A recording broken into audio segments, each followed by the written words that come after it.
学哑语，就以上的恩训练手模，以那而做保罗那边单最出名，在以色列就以色列，以上的恩就是以色列，以上的恩在以色列训练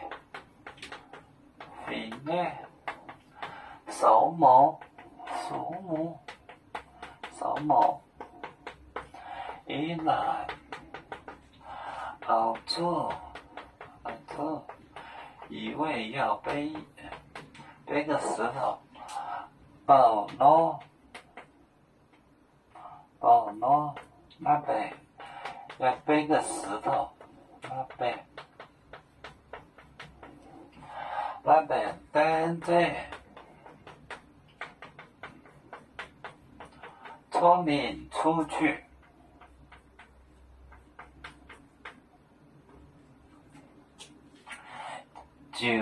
就以上的恩训练手模，照以色列信的数目，也难而做保罗那边，一位要背个石头，一个人要背一个石头。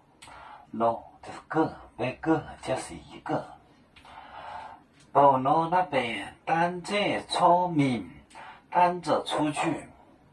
这个单着是个方言，单着睡，他单着睡，方言是单着。就是早，因为方言喜欢说这个字早某某某，所以说他这一写，就知道是个什么字，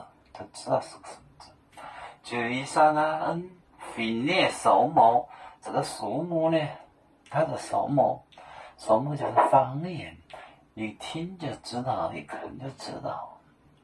我会汉语，汉语他不一定能看懂这个东西。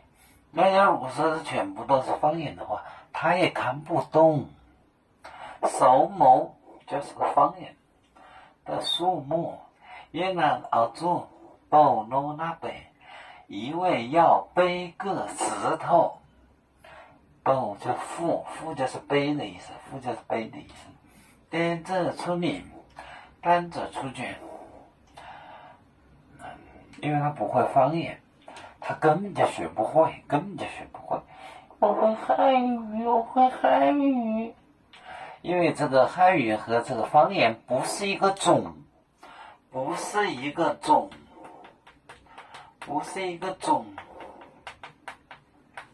方言它属于楚国方言，它属于楚国语，而你这个汉语属于周朝语，周朝语和楚国语是两回事。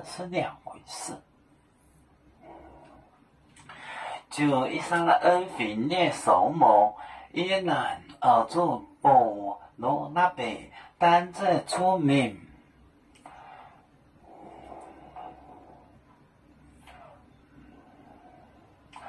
这个哑语它属于古代湖北话，它是属于楚国语的，不属于汉语、周朝语。汉语是没有古代语言的，汉语没有。